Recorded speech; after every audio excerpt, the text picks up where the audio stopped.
Well, hello everyone. I was going to say welcome then. Hello everyone. Welcome to the preview for the game against Liverpool at Old Trafford in the Premier League. And it's going to be a big one. It's going to be a big one. It's Baldy versus Baldy, Casemiro versus Gravenberch. It's a match, at least in the past couple of games, that have been very entertaining, including, I think, 12, 13 goals in total just in 2 games. Just me on the preview tonight, but I'm excited to go back and forth with you lot. It's going to be our preview, basically. So you behind the camera, make sure you get your opinions involved. Challenge me on any topics whatsoever. If you think I'm off tactically, say it. If you think my individual decisions are wrong, I mean, you can already see the starting 11 on the screen, which I'll get into that more towards the end. But yeah, kind of take that in, digest it, let us know your thoughts, and yeah, give us your predicted 11s as we go through it. But there's plenty of topics to discuss here. Not to forget as well, it is deadline day, so anything could go off whilst we're live, so keep an eye on that. If it does, obviously I shall cover it. But the main point and the main focus today, of course, is going to be Manchester United versus Liverpool, the biggest game in the Premier League calendar. Some people might say the North London derby is bigger at the minute, or it's more entertaining. They might have an argument more entertaining, but let's be honest, those past 2 games, you had that Mainu World Day, you had Bruno Fernandes scoring from the halfway line, you had that Ahmad last-minute winner in the FA Cup game. That FA Cup game will go down as one of the greatest games, and being there was just an absolute privilege, by the way. So, look, we hope for more of that. I think both teams are in slightly different modes at the minute, different scenarios. Of course, Liverpool have changed the manager. Erik ten Hag has had a bit of a mixed start. You know, we kicked it off against Fulham, a 1-0 win, Xerxes' debut goal, fantastic, and a clean sheet. You can't ask for much more at Old Trafford, but I don't necessarily think that told the whole story, because against Fulham, I thought there was some concerning things. You had the counter-attack where Maguire, if he wasn't a size 15, they may have gone on and scored, or if the quality was a little bit better in those finer areas, we may have been punished. And we kind of scraped a win. If we're being totally honest with ourselves, we did kind of scrape a win against Fulham. But, you know, you kind of use that as a bit of momentum and a platform to go forward and take that confidence. But you look at the Brighton game, you know, we got brought right back down to reality. I thought, you know, a poor piece of individual defending from Maguire's front. He's out there commanding people and trying to put people in places, which he would do as a centre-back. But he's not even focused on his own game, because he's falling over his own feet. He's not getting to the ball. He's mingling legs, and then they go and score. So I think that the majority of that goal that they first scored was on Harry Maguire, and we know Harry Maguire has got that in his locker, and it's one of the reasons why he can't be a main dominant centre-back for a top 4 team, at least in my opinion. So we conceded that goal, and then you look at the lapse of concentration in the last-minute winner against Brighton, which we had seen, by the way, in so many games last season, and it was like PTSD all over again for United fans, and now everyone's sat there saying, ten Hag could be under pressure. Who knows? Especially if he loses this game. I mean, there's huge weights going into this. So what I want to touch on first and foremost with Man United is, what do we need to improve on to get a result against Liverpool? And I kind of glossed over it a little bit there. Chaos. We need concentration in chaotic moments at times, especially towards the end of the game. Slowing the game down every now and then. Now, I don't know this is a direct instruction from the coach, who's just like, make sure you are relentless until the 95th minute, make sure you are just attacking. It's like it's ultra attack on FIFA, innit? That's the best way to describe it. Apologies for any of you kind of people who are born in the 60s and 70s, but it is that we are ultra attacking for a full 90 minutes. The players are exhausted towards the end, they're mentally fatigued, and then we get punished. Especially at this kind of level. You might get away with it in other leagues, but not in the Premier League. And that's why we lost so many games last season. And that's why we conceded so many games. So I'm interested to see tactically how this is going to shape up, especially with Mason Mount being out of the team. I think he's pivotal to the way we press. You can see he leads it, he organises it, and we're a lot more compact in the middle and harder to play against, I think, with obviously the defensive line contributing to that as well. So with him out, you take legs out, but then if you was to put Xerxes in, that brings goals potentially, or more of a goal threat, I would say. I know Xerxes likes to drop and stuff, but he's more of a pure striker than Mount is. So you gain in that sense, but then instantly, as soon as I said that, and I'm sure you guys are the same, you sat there thinking, well, the midfield's going to be the same. The midfield's going to be Casemiro, Mainu, and Bruno. And if nothing changes, nothing changes, we always say. I get Casemiro slightly leaner now. He doesn't seem as bad as last season. But when Liverpool get turnovers, they are extremely dangerous on transitions. And, you know, they've got players who can move it quick, like McAllister. Szoboszlai is a great carrier of the ball, very powerful. And then the front three are just killers, absolute killers, which I'll talk about them more in depth. So I think a few of the individual decisions to be made on Sunday. Is he going to start De Ligt from the beginning? Is De Ligt ready? You know, he's had quite a few training sessions with the team now. He's had a couple of cameos, 10-minute, 15-minute cameos in games, which a lot of people actually thought was a little bit bizarre to bring him on. Just, it's not natural, is it, really? Like, coaches don't really do that because it disrupts the rhythm. I'm not suggesting at any moment that's why we conceded, but that's the one thing I'm really, really interested to see if De Ligt starts. Because I do think it's time now. If you spent that money on him, and you have that much faith in him, do you throw him into this game? Because everyone's describing it as this baptism of fire. Is De Ligt ready for that baptism of fire for a 90-minute end-to-end game against Liverpool? It's risky, innit? Because you could really damage a player's confidence. I'm sure he wants to start. I'm sure he's knocking on the manager's door and saying, look, you need to put me in that back line. Me and Leach are warriors against Liverpool. So maybe he will. What do you guys think? Let's get into the comments and then I'll go back to United. Thank you everyone for tuning in as well. Appreciate every single one of you as always supporting the channel. Please do smash a like on the video and let's see what you guys think because this is our preview. Just me and you today on the show. So let's have a digestion, not indigestion. Love the green and gold. Yeah, what do we think about the theme, by the way? Any criticism in there as well? Is there any graphic designers in the chat? This is basically all done almost on a phone. Can you believe it? So yeah, let us know your thoughts on the new kind of thing. It is going to improve. It's going to level up. It's going to get better. This is just kind of a standard template at the minute. But let us know your genuine thoughts, even if it's, you know, if your opinion you think it's shit, tell me, because I'm not one to shy away. Great poll question, by the way, Nick. Thank you very much, Steph. Appreciate that. 100% have said yes, by the way, to Xerxes starting. So that's nice to see. Rocky Singh, evening to all you devils. Good evening to you, sir. Love to see so many people chatting amongst themselves as well. What a fantastic community we've got. Random guy, Ten Hag can still possibly play with 2 false 9 system. Diallo can play Mount spot. Interesting. It'll also allow him to start Diallo, Rashi and Garner. I don't want this to happen. I think this can happen. Yeah, absolutely. I've always said Ahmad, the type of player that he is and the qualities that he has, he can certainly fill in as a false 9 and can play as a 10 as well. No doubt about that. Box says the Lasale, Obi Martin and Uwate deals need to be announced. So Uwate is not going to feature this weekend. I'm sure the majority of you already know this. But yeah, we've not managed to register him in time. So he's not even going to be on the bench on Sunday. But gives him a bit of time to settle in. You've got the international break. And then when we come back from the international break, Højlund should be ready. Shaw should be ready. And Uwate should be ready. So that's like 3 new signings straight in your team. Random guy. Is it say 29th? Oh, it does as well, doesn't it? Fucking hell. There you go. Got that wrong straight away. All right. Now you told me that, I'm not going to be able to move on until I sort it. So if you give me timer, give me 1 minute 30 to sort this, and I will get it done. Okay? So starting from now. Go, go, go, go, go. You ready? 1 minute 30. So I have to do it. Otherwise, I'm gonna be carrying on the preview, and then I'm gonna be sat there like. Yeah, no, I can't focus because I just know that's going to irritate me. Oh, my God. We've had a disaster. We've had a bloody disaster. Oh, God.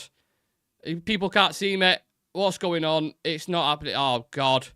Oh, well, you piece of... Oh, you suck, you piece of shit. What are you doing, Nick? Here we go. I'm sorry, people. That is just like... Yeah. Wow. Look at that. See what happens. See what you've done, random. See what you've done. Right, we're back. We're back now. We're back. But thank you very much for the random chat. Jesus Christ. Thank you very much for the super chat. Yes, De Ligt is definitely ready. Get him in the back with Martinez. Get their partnership going, working. I don't think Leacher enjoys playing alongside Maguire. I mean, I don't blame him, do you? Jonathan in the chat. Good to see you, Jonathan. Shreya saying we've crossed 6,700 subs. Thank you to everyone. Absolutely. 6,701 now as we speak on the road to 10k. Nick Knack says, like the graphics, it's neat and tidy. Thank you very much. That's nice. Very nice of you. Kone's been announced, apparently. Countdown clock activated. Oh, God, don't start with that. You'll get me anxiety going. Nick's gone all white. Mate, I'm white anyway. I'm like Cravendale milk, as I've said before on this thing. Yeah, so blame Random Guy for that. I'm not going to take any responsibility or accountability for what's just happened. That's all on Random Guy. So thanks, Random Guy. Joking. Right, back to the preview. Manchester United. I was talking about De Ligt. I think he's going to start. That's why he's in the starting 11. But I also wouldn't be surprised if Maguire's in there. So they're my thoughts first and foremost. Moving on to the attacking line. Again, Marcus Rashford. I wouldn't start him personally. But then you look at his record against Liverpool and City. And it's like, okay, he's most likely to score in it. But the thing is with Rashford, let's cast our minds back, shall we, to the game against City. What does he do? Out of nowhere, absolute rocket, barring in. You're like, fucking hell, did not expect that whatsoever. Straight into the fans, going mad. You're like, Jesus Christ. So you know what he's capable. He did it against Arsenal as well. I remember him, Ten Hag's first season, I want to say, away at the Emirates, nutmegs Partey and absolute rocket in the bottom corner. So if he did that tomorrow, I'm sure with you guys, it wouldn't surprise you either, right? The thing is, after that, he has a shocking performance. So do you include him because of his record? And how long can you cling on to that? Like, oh, he's always good in these games. Right, so should we just play him to score? And then, actually, I've got a plan. Play him to score. When he does score, take him off and bring someone else on. Because then you get the goal, and then you get the, hopefully good performance from a Garnacho or something. That's how I would handle it. Or just play him as an impact sub. But I see, Ten Hag, he's definitely going to start him, and that's why my predicted 11. That's why he's on that left-hand side. Moving on to Kobe and Bruno. Sorry, I just need to wash down the chippy. I just had a chippy, by the way, for the first time in, I want to say, a long, long time. Probably 6 months at least. And when you're craving something, and I went and got chips, sausage, gravy, mushy peas, and it's just hit the spot, man. Nothing hits like a chip here when you actually want it and you're craving it. So, cold can of Pepsi. And my favourite thing on this planet, speaking to this camera in front of you guys and discussing football. So, yeah.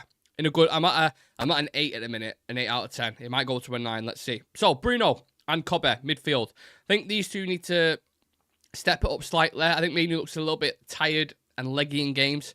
And also, you can't blame him because he's had an absolute whirlwind in the past 8 months, I want to say. From going from, not even playing for United on a regular basis to becoming a main starter to playing for England, to winning his first trophy, scoring important goals, scored a worldie against Liverpool that we've already glossed over. So I expect him to step his levels up a little bit more. I want to see more from him. He always plays well against Liverpool anyway.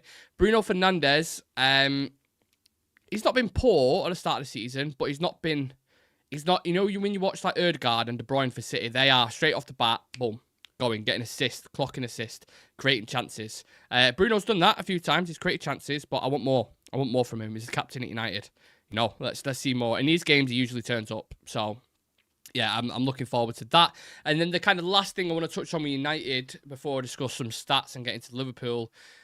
Diego Dalot versus Salah is an interesting battle. And I don't know, maybe Mazraoui might play over there, but Mazraoui's got his own individual battle with Diaz, who's in form at the minute. So that's one to keep an eye on. But Salah versus Dalot. Dalot's actually got quite good... From when I watched him, I mean, Wan-Bissaka played at left-back last time, I think, when we played Liverpool. And he did okay, to be fair. He's not great on the ball, but defensively, Salah didn't do nothing. So, yeah, Dalot needs to have a good game. Because Salah... Oh, for God's sake, have I crashed? How long have I been crashed for? Jesus Christ, what's going on with this? Right, I'm going to have to go to this for now. Oh, for God's sake. Right, sorry, people. Just 1 second. Honestly. Why is this happening? If I can. The technical nightmares I've had on this. People are tuning in going, what on earth is this fucking guy doing? Jesus Christ. Look, I can't even move it across. I can just do that. What on earth? What's that? I don't want to do that. Oh, mate, right. What I'm doing is I'm turning this camera off.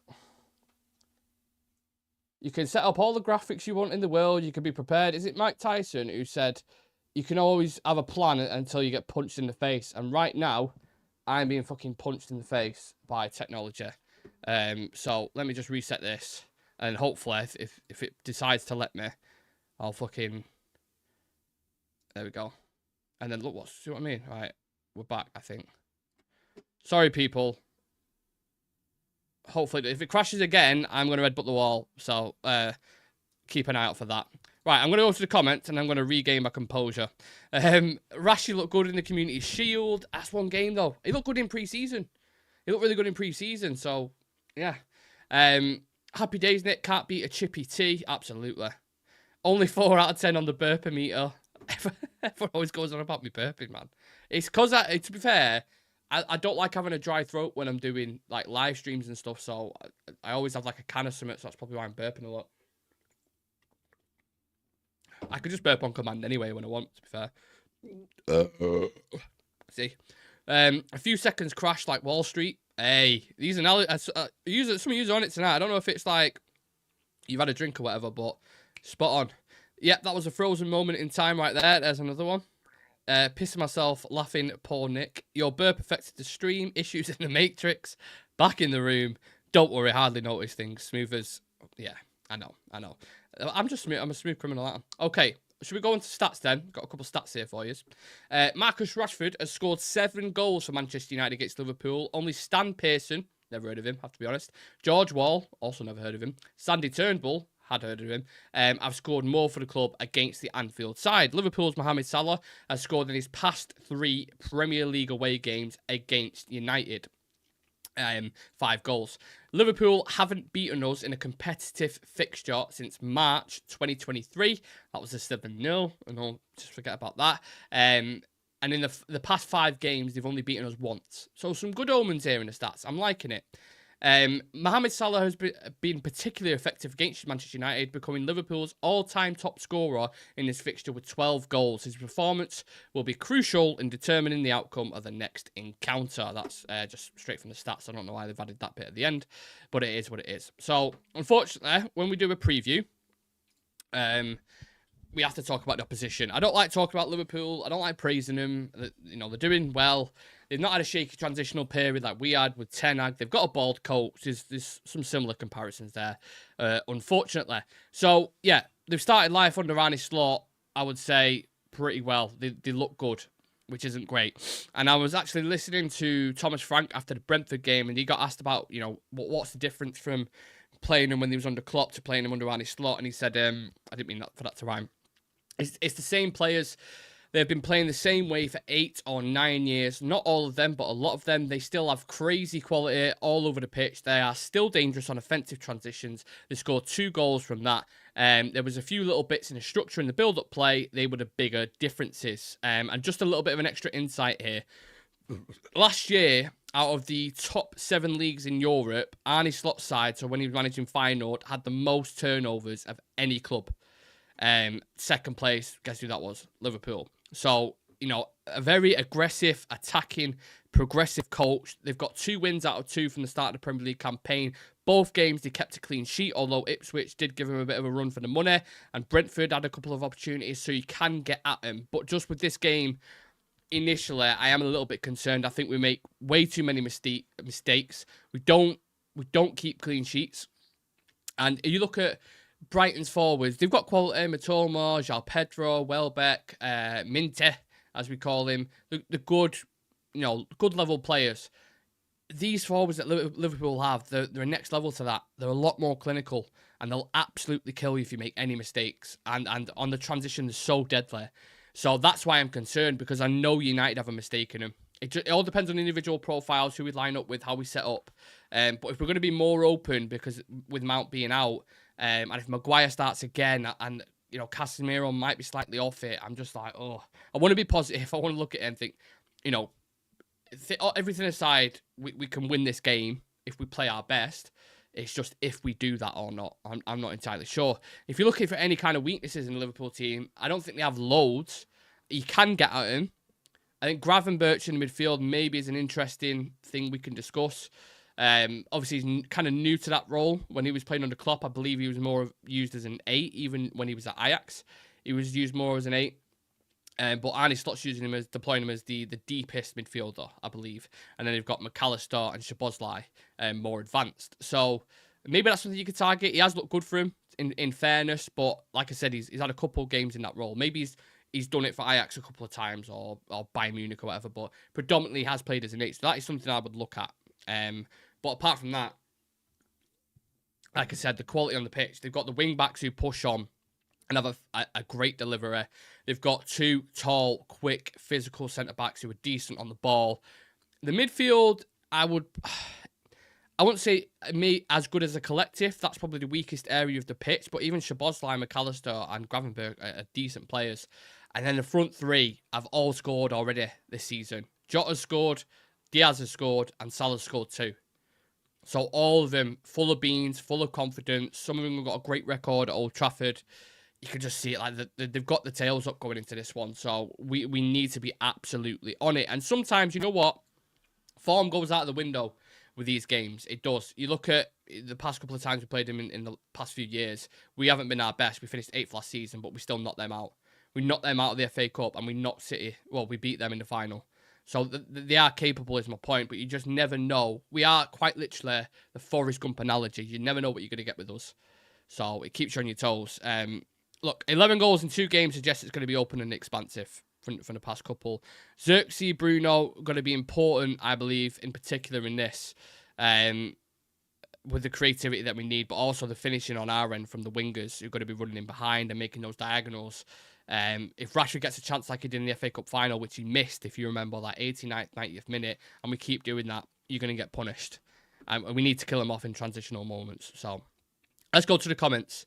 Let it go. You're not frozen anymore. I had a Vindaloo and now drinking coffee. Happy days. Oh my God.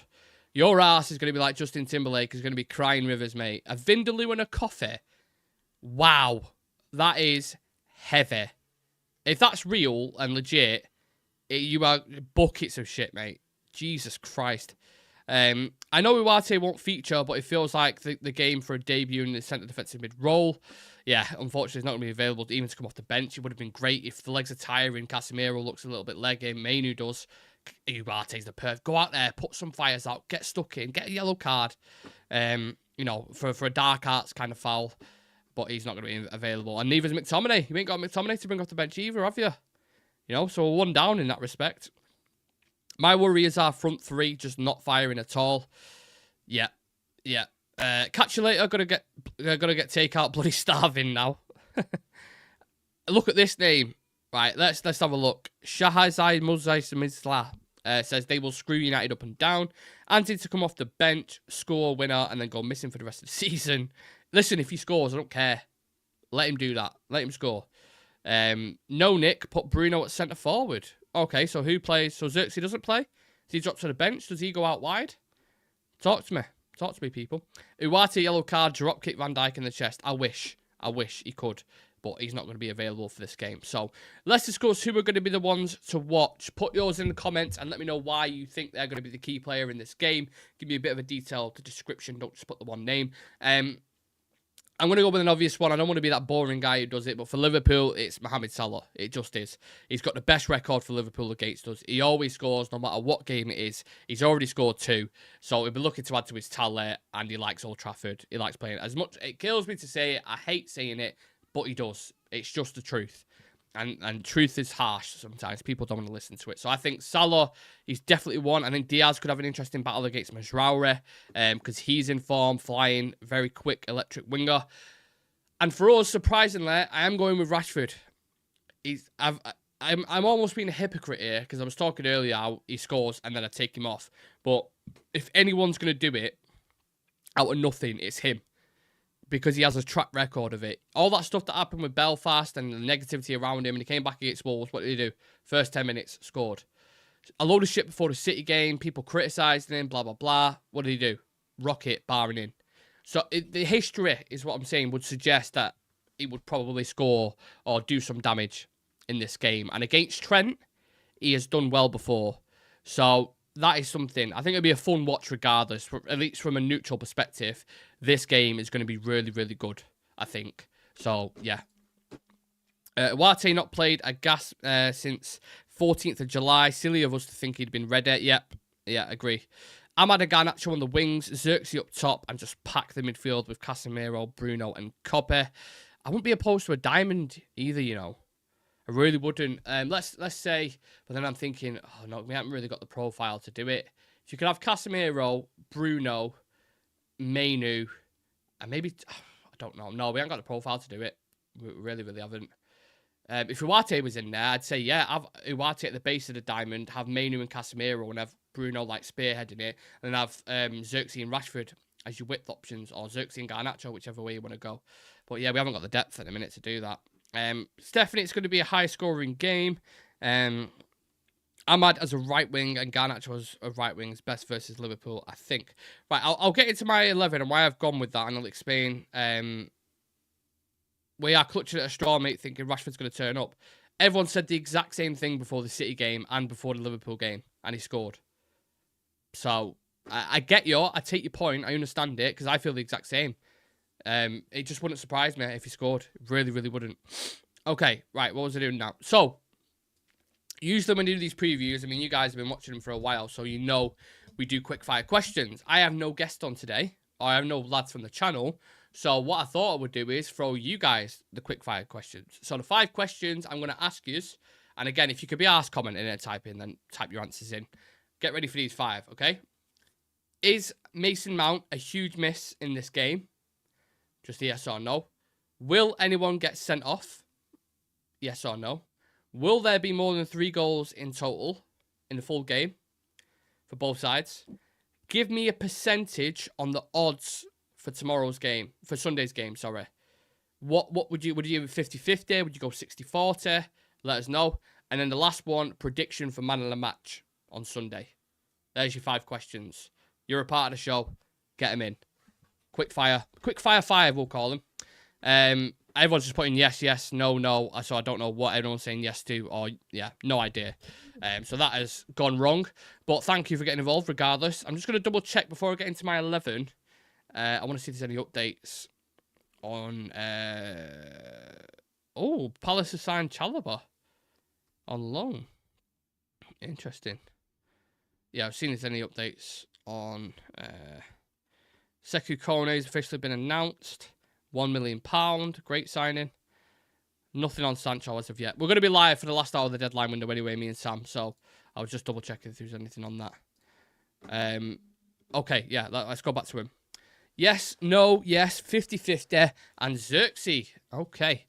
Creative solution to slow down the game if we are ahead. Sub Eriksen for Mainu. Swap Bruno and Eriksen. So Bruno will end up playing as an 8 and Eriksen as the 10.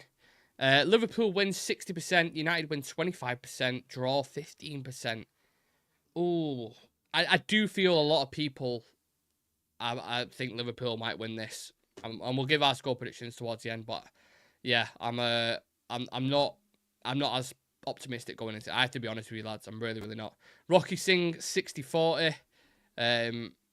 Maybe he's in a rush to get to the bog and he just typed that quickly. 60-40 to us, says Dan Fenton. That's a positive spin on it. I like that. Bruno, man of the match.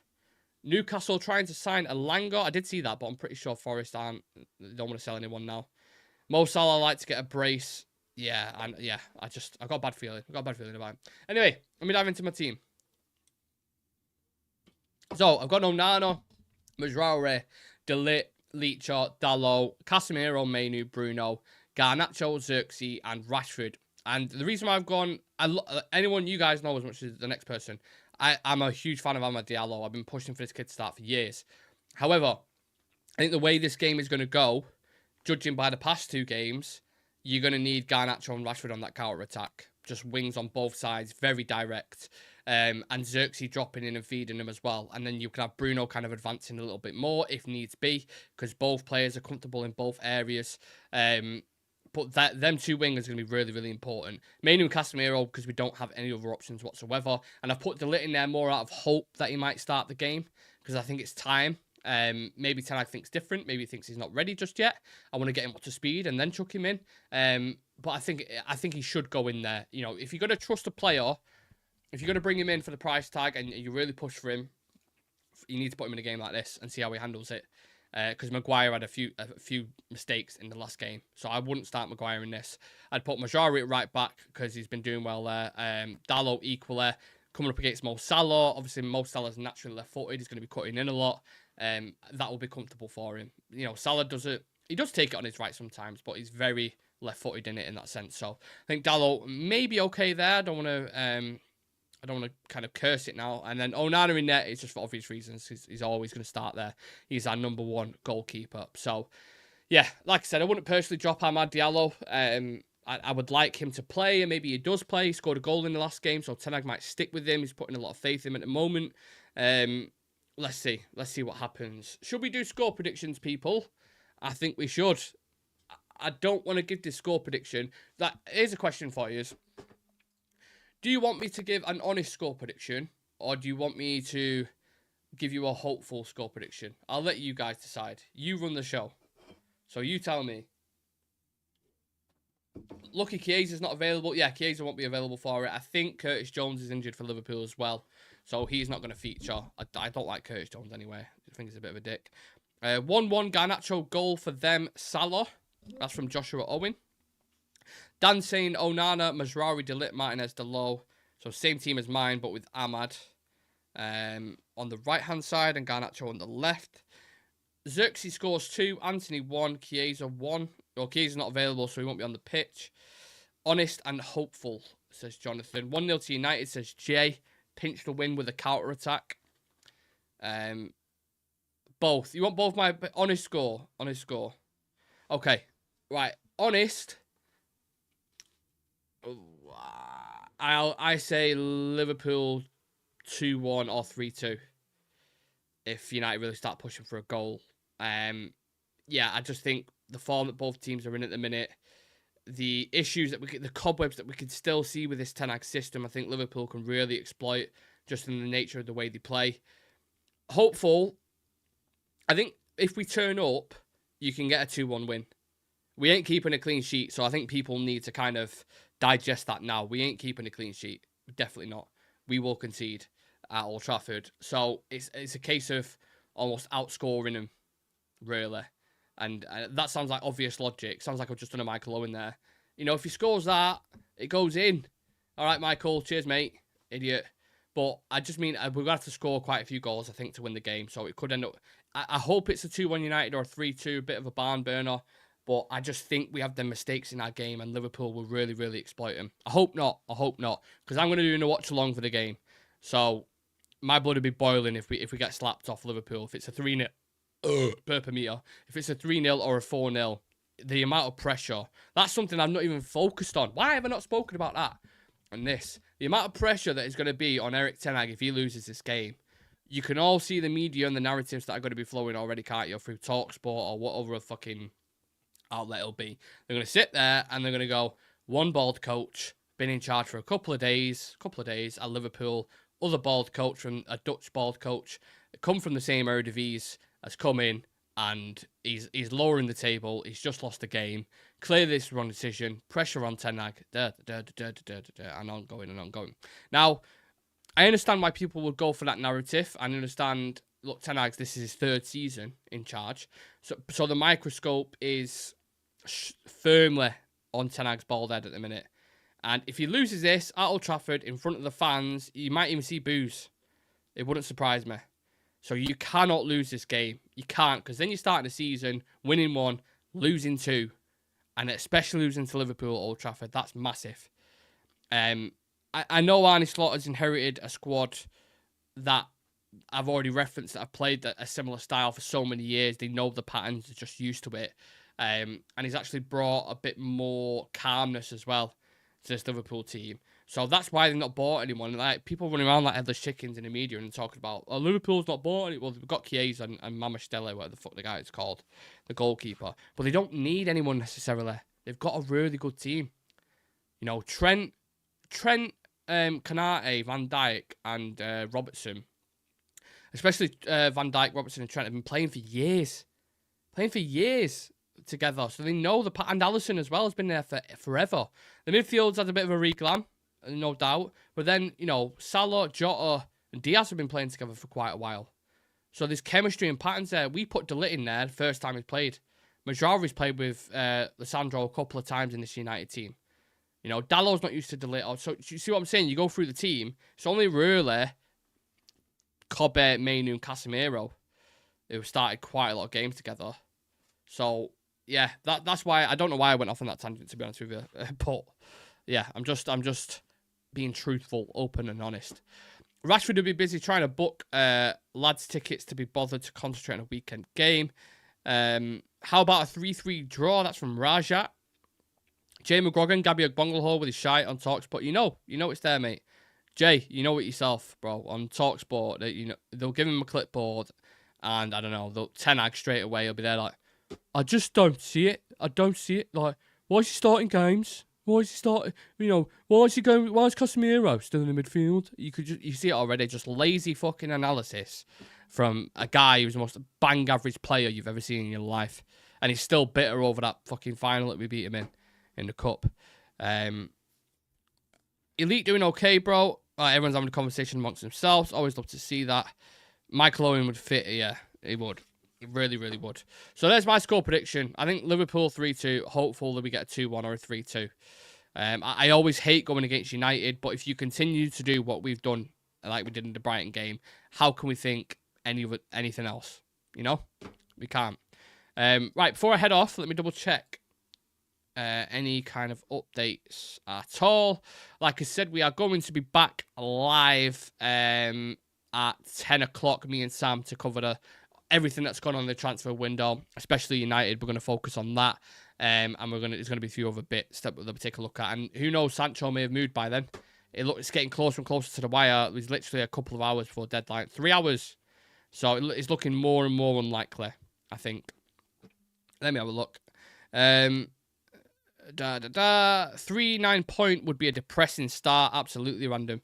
Winning this game would lift so much pressure off Erik ten Hag, for sure. Elite Baller, Nick, I'd love you to go from the Ogbonglehole impression and transition humorously into Gordon Ramsay impression. Right, so I'll get in Ogbonglehole mode. I'll try to do it. The thing is with Ogbonglehole, it's a Brummie accent, but it's a bit of a weird Brummie accent. I don't know why ten Hag's starting Casemiro. I don't understand why. I don't get it. Raw! Where's the lamb sauce? Come here, big boy. Come here. There you go. Him saying he smashed up Vidic is the most delusional... Fucking hell. It's the most delusional bit of thinking I've heard.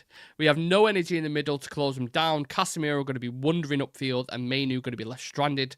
Liverpool with the advantage, 3-1 to the pool. McMillan, you can foresee the future, mate. Things will turn around. Our form, our play, goals, clean sheets, etc. It's coming. Run with the faith, guys. Would you prefer us playing defensive for most of the game and win 1-0 or get a draw and taking the game to him? Always taking the game to him and getting a draw. I know some people might say that's naive and stupid, but the football fan in me cannot say sit back and get a draw. I can't do it. Can't do it. And look, sometimes you have to ride your luck, but look at the FA Cup. If we went into that FA Cup game, the quarter-final, with that mindset, you wouldn't have got the game that we got and we may have been put out. So just fucking go for it. You know what I mean? You're going to have to go for it and put them under a little bit of pressure and try and get that win. I hope they do.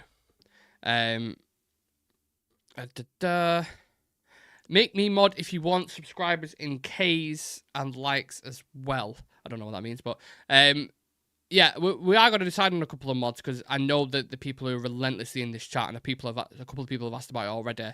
So we have got a couple of people in mind. But yeah, we're not just doing that just yet. We're going to do it over the next week or so, and we'll sort that out along with a few other bits like memberships and stuff. Wouldn't surprise me if we play better than Liverpool and still draw/lose. Yeah. It's exciting, isn't it? Whichever way, I think it's going to be an interesting game. I know I keep repeating myself, but I do. I think it's a fascinating lineup. We could really spin the momentum of the season. It's before the international break, so the last thing you want to sit on is the Liverpool defeat all week. So let's just hope we can go and do it, man. But it's a big ask. It's a big ask. Get your thoughts and feelings. Anything else you want to put in the chat, please do smash like on the video, subscribe to the channel. 6,702 subs. We're pushing and pushing and pushing towards 10k, and it's all happening because of you guys. So thank you for joining me on the preview. You lot have made it a lot more entertaining with myself. And we'll be back at 10 o'clock for Deadline Day Live, the last hour, to see if Jadon Sancho's officially made his move to Chelsea. Come and join us, 10 o'clock. We'll see you then. See you in a bit, guys.